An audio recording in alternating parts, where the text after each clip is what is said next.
So down here we've got a couple of extra water tenders. One for the Spokane, Portland, Seattle 700. That's the one here, letter Great Northern. Then we got another one for the Daylight. And this is the back side of those passenger cars that were used for offices down here. I'll take a little walk around.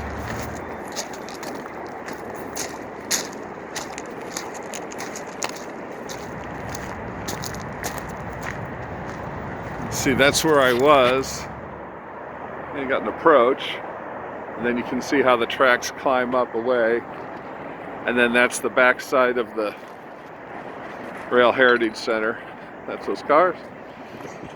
You usually don't see a Great Northern extra tender laying around. But Southeast Portland has some odd things once in a while, so.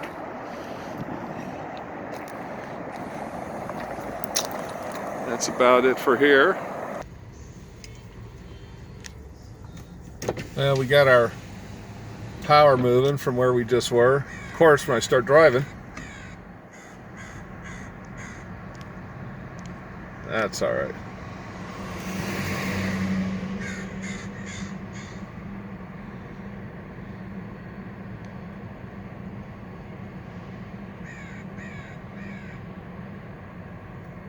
But we'll go down and take a look at Doyle's PA. And a better view of that donated switcher. Boy, that looks pretty.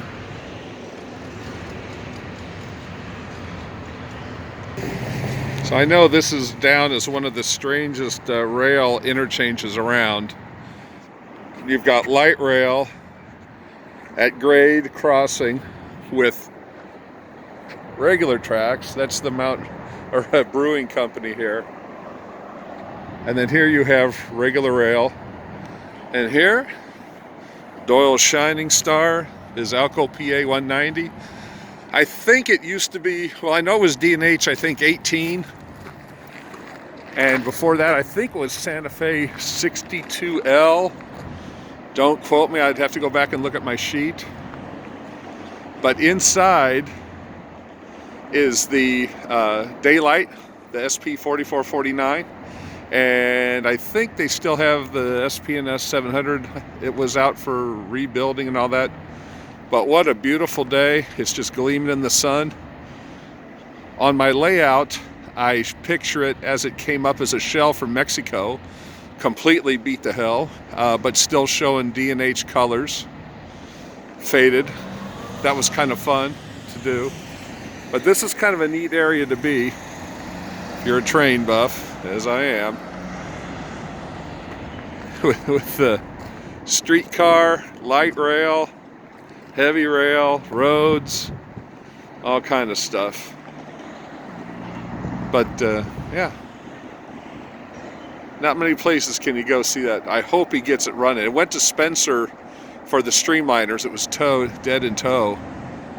But if I ever do another layout, I'll probably get rid of the roundhouse and then build this. That'd be fairly easy to do, I think. And then lay everything around. So we'll wander down here for a bit. And one of the big plans they have here is to bring up the turntable that is on my layout, bring it up here and install it so that they can use it to, move the trains around and such. You can see, in fact, they have their big help install the historic Brooklyn turntable. Put in their plug, www.orhf.org. Send what you can.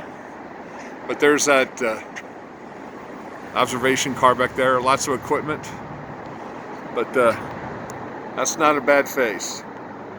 Not a bad face at all.